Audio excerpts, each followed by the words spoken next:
حلقة جديدة من برنامج الإيجابية والسلام والأمل. برنامج يلا معكم أنا هيفي بوزة، وحلقة جديدة سنستقبل فيها ضيفة ملهمة جدا. رحبوا معنا بحاملة لقب فنانة اليونيسكو من أجل السلام جيلا كلارا كيسوس، وهي المدافعة عن حقوق الإنسان والمرأة والممثلة والمنتجة، وأيضا مؤسسة مبادرة اتفاقيات سارة وهاجر لحماية حقوق المرأة وتقوية دور المرأة في ترسيخ ثقافة السلام في الشرق الأوسط.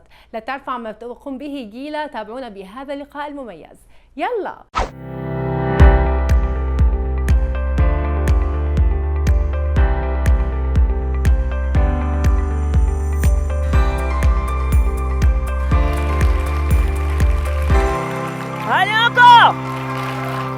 Thank you so much for joining us today on the Yalla Show, Gila. That's my pleasure. Hello, Heavy. Thank you for having me. You are a force of nature. You're a human rights advocate, actress, producer, and teacher. You've worked with many accomplished people in your life. How did you get where you are today, Gila? So basically, I'm coming from the world of performance. So I like acting. And so I've done a French conservatory based in Paris. And then after that, very quickly, I wanted to bring something to others through artistic technique. So I'm using theater in order to help people to better speak, and especially people who have been victims of traumatized, such as victim of genocides or any type of forced population, and immigrated. So I decided to go to see those population and help them. And so after my MBA, that I've done in Paris, I've done my PhD with Elie Wiesel, the Nobel Peace Prize at Boston University, in order to better understand how can we help people traumatized by the Shoah with theater. What's the role of art in promoting human rights? Well, that's a beautiful question, when art can definitely be an answer to many problems.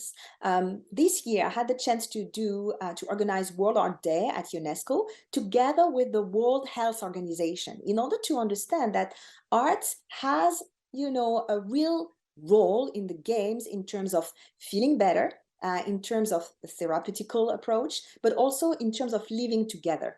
This is what we are calling artivism, this notion of the artist and activist combined together. So artists who are going like me on the ground and working with, immigrated population or people in need, people who have been traumatized or victims of post-traumatic syndromes. And so art has a huge role to play. Absolutely. You earned your PhD, Gila, under Nobel Peace Prize winner and Holocaust survivor and author Elie Wiesel. I really encourage, of course, our audience to read his book, Night, about the horrors of the Holocaust, which you also narrated in French. While I was preparing for this interview, I came across your story and how you missed your first meeting with him due to a car accident, and how he called you at the hospital to check on you and assured you that you have a spot in his class, which is so beautiful. Tell us about your experience working with him. It was really life-changing. The first time I had to meet with him was this moment where I got a car accident. So it was very difficult for me because I wanted so badly to meet with him and begin working with him. So I went to the hospital, and at the hospital, he was kind enough to heard about my accident. And so he called me at the hospital. Working with him really made me understand also, I would say, to work as a diplomatic entrepreneur. So it's first of all trying to, of course, have the Holocaust and the Shoah being recognized and help to transmit for never again this massacre.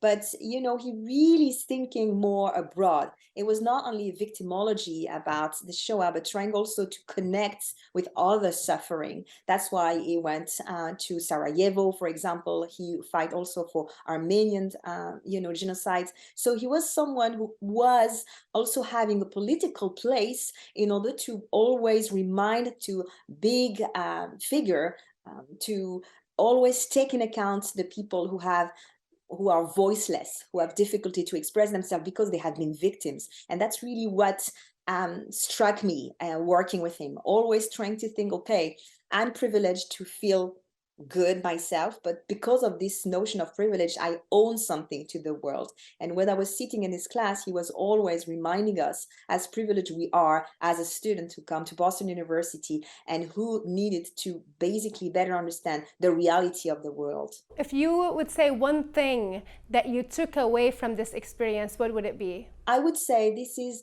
the importance of the connection to others, how the others can enrich ourselves, and always to have the humility to just come to get to learn about others with a real and true and active listening. This notion of active listening was really something that Elie Wiesel taught us. Beautiful. Tell us about your journey, Gila, becoming the UNESCO's Artist for Peace in 2012. What does the Artist for Peace do? Okay, so you're right. This is a title, which means that I'm not paid by UNESCO. Of course, it's only something that is a prestigious title. So UNESCO Artist for Peace is part of UNESCO ambassadors, goodwill ambassadors. So you have super famous goodwill ambassadors, such as Celine Dion, or you have Sophia Loren or Claudia Cardinali. But you also have little hands, and those little hands are people like me who, with their arts, try to make things change, try to transmit values of human rights that UNESCO really is developing. So the UNESCO Artists for Peace, like the sport champions, are really trying with their action and their little hands to transmit the beautiful humanistic values that UNESCO is defending. In your role, Gila, you also met Pope Francis to promote the Jewish-Christian friendship. Please share a bit more with our audience about this meeting and this important message of love and friendship, especially with the rise of anti-Semitism in the world. You mentioned, the audiobook that I've done for Elie Wiesel. It is true that in my work as a performer, the oral notion of transmission is very important. And Elie Wiesel was a wonderful narrator, a wonderful teller. Okay. And so this importance of the transmission orally made me record all of the book of Elie Wiesel, but also a very specific book that I offered to Pope Francis that is called Jesus and Israel. In this book, famous French writer whose name Jules Isaac was the first person to rethink Christianity as a way before to develop anti-Semitism through prayers that had very anti-Semitic lines. So basically what Jules Isaac did was taking the scriptures and going line by line, trying to understand this is anti-Semitic, this should be removed. And he does it with such a dignity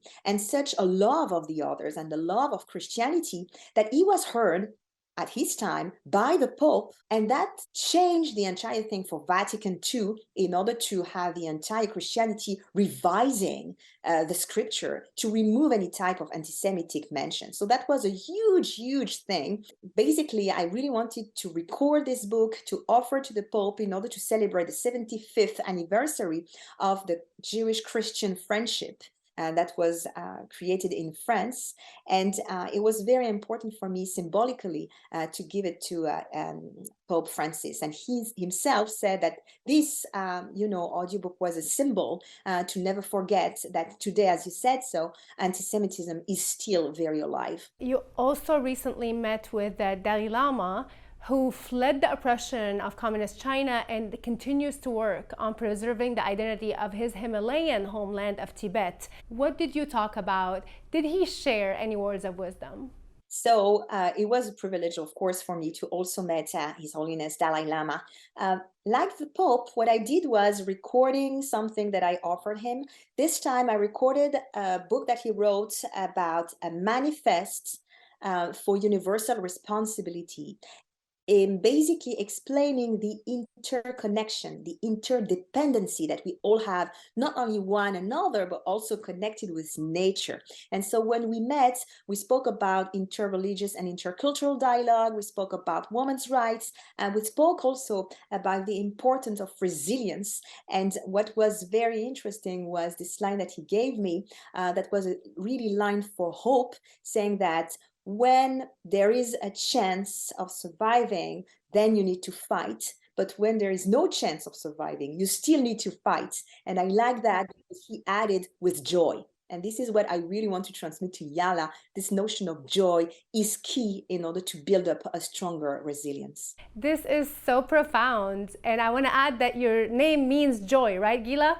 It is, in fact. I also wanted to talk about a very important initiative that you founded, Gila, called the Sarah and Hajjar Accords, which echoes the Abraham Accords signed by the UAE, Israel, Morocco, and Bahrain. You're completely right. It echoes the Abraham Accords. But what is very nice is that you gave me the opportunity to really share about this new accord that came out that is the feminist version of the Abraham Accords. So why Sarah and Hajjar? Well, of course, we always think about these very important fathers that is Abraham, but we forget that because of those women, Sarah on one side that will give Isaac and the entire civilization, and Hajjar, who will also give birth to another son that is basically the pillar of this other civilization.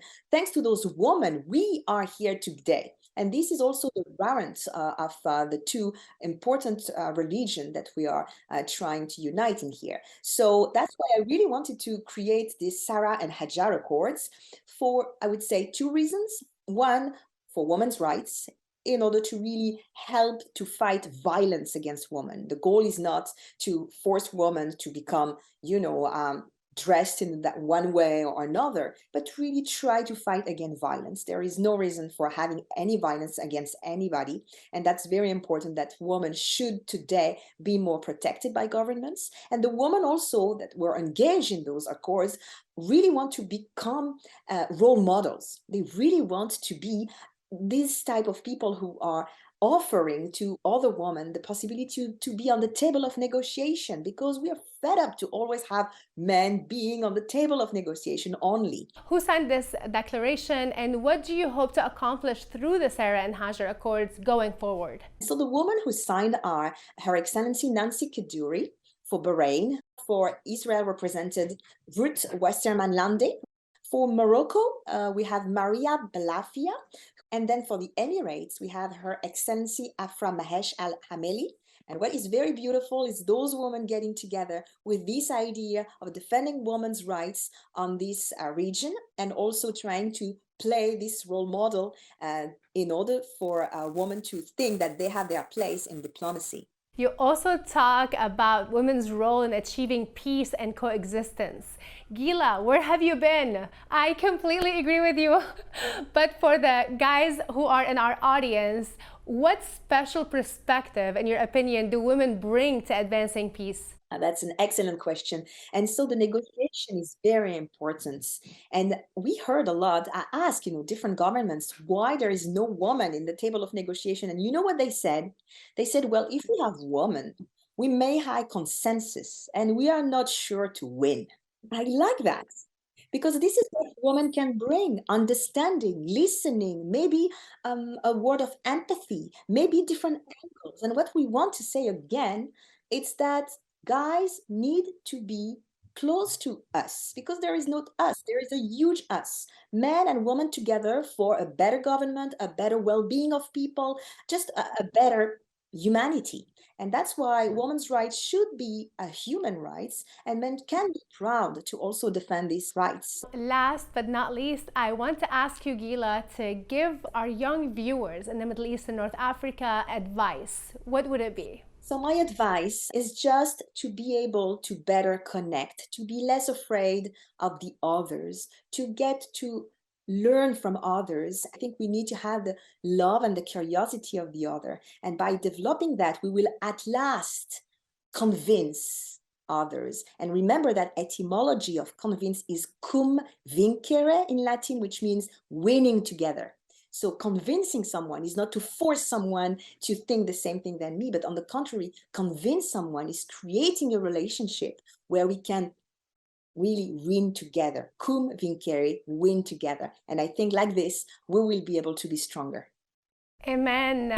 I want to thank you so much, Gila, Clara, Keisoos, for this beautiful interview. And we always end our interviews with our guests with saying Yalla to our audience. Are you ready to say it? Yeah. 1 2 3 All يلا. right.